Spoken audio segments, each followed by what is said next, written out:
Welcome back to the space economy, your destination for the business space. We just talked a little bit about China. Um, George, you mentioned China was going to the moon, might beat America to the moon. America's supposed to go to the moon in 2024. But what can you share us about China's ambition on Mars?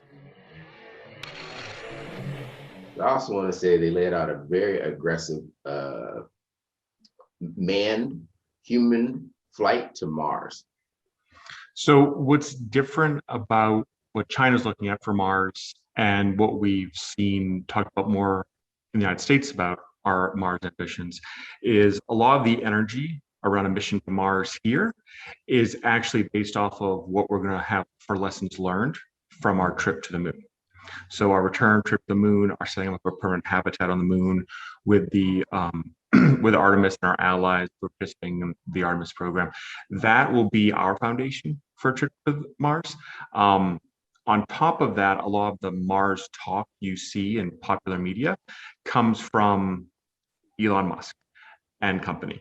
And so his conversations about what he wants to do with Mars and his ambition to send people to Mars and have a colony on Mars, that's all commercial based, right? That's not coming from a government source. And this kind of speaks to the way the space race this time around, space race 2.0, is changed.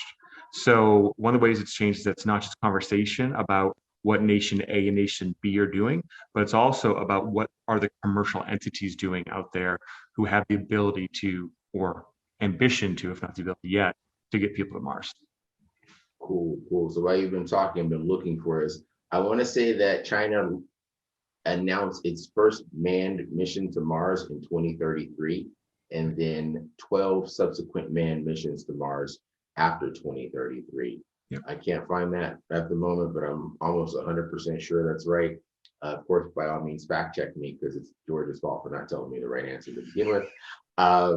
But I think it's important because China, they're using the lessons learned from the moon to plan later missions to the Mars, as George said. And there is so much science, technology, engineering, math, and just awesomeness that happens as China goes to discover, hey, what does it take to live not only locally in our local space, but also in Martian space. So we'll have to talk later, George, about what are the possibilities that the de facto language of space is standard Mandarin. So stay tuned for that. We'll talk about that a little bit later. But in the meantime, thanks for joining us here on the Space Economy, your destination for the business of space. Stay awesome. Space.